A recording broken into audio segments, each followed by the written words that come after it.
Assalamualaikum warahmatullahi wabarakatuh. Kami dari kelompok 3 ini mempresentasikan hasil diskusi proyek satu kami yang berjudul yaitu pembuatan koloid, penstabilan emulsi, dan pengabsorpsian koloid dengan anggota kelompok yaitu Nama saya Alessa Fitri dengan NIM 230350449. saya Siti Halimah Tusudia dengan NIM 2303544. Saya Tiara Nipa Putri dengan NIM 230354040. Saya Syofia Ramadanis dengan NIM 2305039. Baiklah, kami akan memulai hasil presentasi kami. Pertama, latar belakang pembuatan koloid, penstabilan emulsi, dan pengabsorpsian koloid. Koloid adalah suatu campuran zat heterogen dua fase antara dua zat atau lebih. Partikel-partikel zat yang berukuran koloid, fase terdispersi atau yang dipecah, tersebar secara merata di dalam zat ion, medium pendispersi atau pemecah. Ukuran partikel koloid berkisar antara 1 sampai 100 nanometer. Partikel-partikel dalam suatu koloid terlalu kecil untuk dilihat dengan mata atau dengan mikroskop biasa. Walaupun begitu, partikel itu dapat mempengaruhi cahaya tampak. Ukuran partikelnya yang cocok untuk menyebabkan cahaya tersebar dengan sudut yang besar.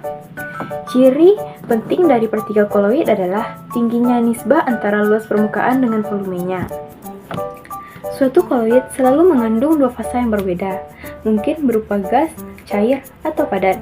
Fase terdispersi dan pendispersi mirip dengan pelarut dan zat terlarut pada suatu larutan.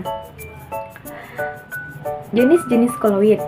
Yang pertama yaitu sol, fase terdispersi padat. Terbagi tiga yaitu sol padat, sol cair, dan sol gas. Sol padat yaitu sol dalam medium pendispersi padat.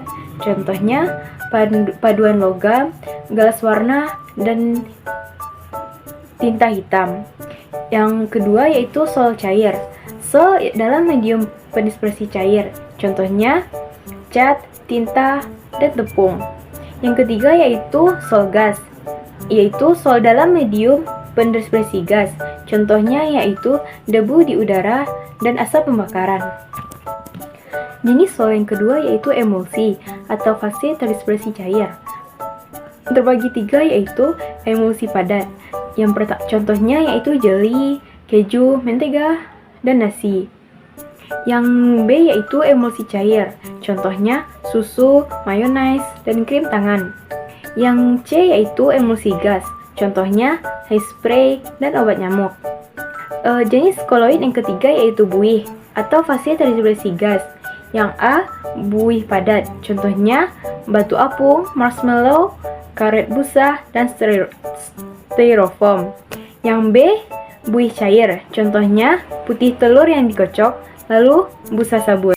Baiklah, saya akan menjelaskan tentang kelapa. Kelapa merupakan salah satu jenis tanaman yang termasuk ke dalam suku pinang-pinangan.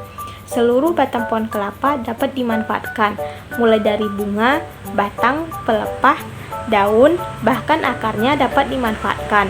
Daging buah kelapa merupakan salah satu yang dapat dimanfaatkan santannya untuk diolah menjadi minyak kelapa murni atau virgin coconut oil atau sering disebut dengan VCO. Minyak kelapa yang dihasilkan dengan cara basah menggunakan buah kelapa segar dan cara menggunakan kopra atau kelapa kering. Dan pada umumnya VCO diperoleh dengan cara basah dengan cara pemanasan, pengasaman, fermentasi, dan penambahan enzim. Selanjutnya akan dilanjutkan oleh rekan saya.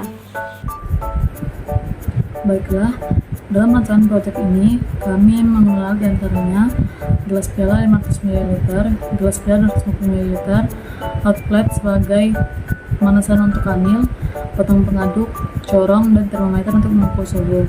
Sesuai dengan rancangan proyek kami, adapun bahan yang akan kami gunakan diantaranya santan 500 ml dan kertas saring yang akan diletakkan di atas corong untuk memisahkan bagian dari santan. selanjutnya yaitu pada prosedur kerja. Di mana pada prosedur kerja ini pertama-tama yaitu kita siapkan gelas piala 500 ml. Kemudian kita masukkan santan sebanyak 500 ml ke dalam gelas piala 500 ml tersebut. Setelah itu santan tersebut kita diamkan selama 1 jam hingga terbentuk 2 lapisan. Di mana yaitu lapisannya yaitu kanil atau skim, yang kedua adalah air atau krim. Yang kita ambil adalah lapisan kanil atau skim. Lapisan kanil atau skim ini kita panaskan dengan suhu 65 derajat Celcius hingga 75 derajat Celcius. Pemanasan ini dilakukan hingga terbentuk blondo. Setelah terbentuknya blondo, kita melakukan penyaringan menggunakan kertas saring dan corong.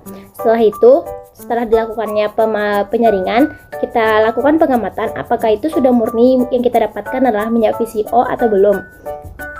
Jika sudah, maka pekerjaan kita sudah selesai.